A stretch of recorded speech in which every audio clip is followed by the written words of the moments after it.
बिस्मिल्लाहिर्रहमानिर्रहीम। अस्सलाम वालेकुम। आज मैं आपके साथ ज़बरदस्त सी टमाटर और प्याज की चटनी की रेसिपी शेयर करने जा रही हूँ। ये रेसिपी हम ग्रिल में तैयार करेंगे, इंतहाई मज़ेदार बनती है।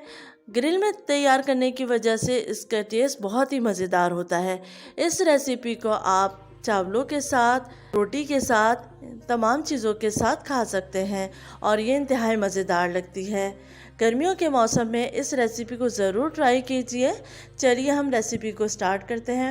यहाँ मैंने एक ग्रिल ले ली है और उसमें मैंने रख दी हैं 4 अदद टमाटर, 3 से 4 हरी मिर्चें, 2 अदद प्याज, 2 से 3 जितना भी आपको चाहिए आप रख लीजिए, और एक पूरा साबुत लहसुन हम रख लेंगे। फ्लेम को मैंने ऑन कर दिया था और इसको हम मीडियम आंच पर सेक लेंगे।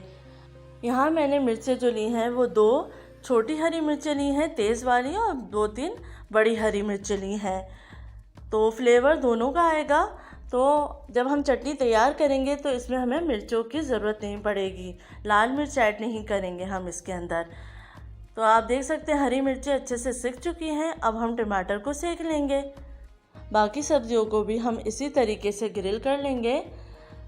तो आप थोड़े वक्फे से सब्जियों को अलट पलट करते रहिए ताकि तमाम साइड से ये अच्छे से ग्रिल हो जाए। और जब ग्रिल हो जाएगी तो हम निकाल लेंगे। बहुत मज़ेदार चटनी बनती है। इस रेसिपी को ज़रूर ट्राई कीजिए और मीडियम फ्लेम पे ही आपको तमाम सब्जियों को ग्रिल करना है। तो सब्जियां ग्रिल हो चुकी हैं, इनको मैंने उतार लिया है। अब हम टमाटर के छिलके को रिमूव कर देंगे तो यह आराम से उतर जाता है। तो टमाटर का छिलका आप उतार लीजिए और हम इसमें लहसुन का छिलका भी उतार लेंगे। लहसुन को ग्रिल करने से, इस चटनी में ऐड करने से इंतहाई मज़ेदार इस चटनी का टेस्ट हो जाता है। तो तमाम टमाटर की स्किन में उतार चुकी हूँ और अब हम लहसुन के जवे भी छील लेंगे और इसको हम नाइफ़ की मदद से छोटे छोटे टुकड़े कर लेंगे।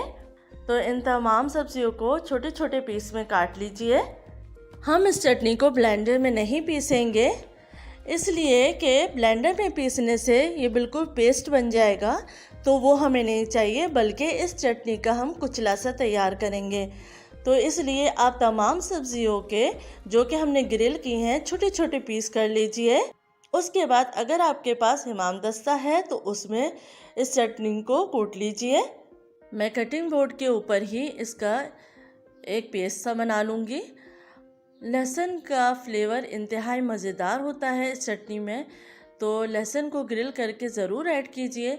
बहुत आसानी से ये पेस्ट सा तैयार हो जाता है। तो आप देख सकते हैं ये चटनी तैयार हो चुकी है। अब मैं इसमें ऐड करूँगी नमक, ½ टी स्पून।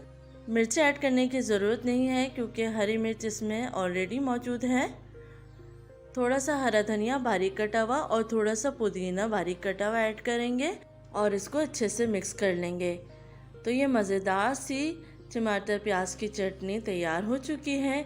इस तरीके से आप ज़रूर बना के इस रेसिपी को ट्राई कीजिए, बहुत मज़ेदार लगेगी। उम्मीद है आपको ये रेसिपी पसंद आएगी। अपना ख्याल रखिएगा। अल्लाह हाफ़िज़।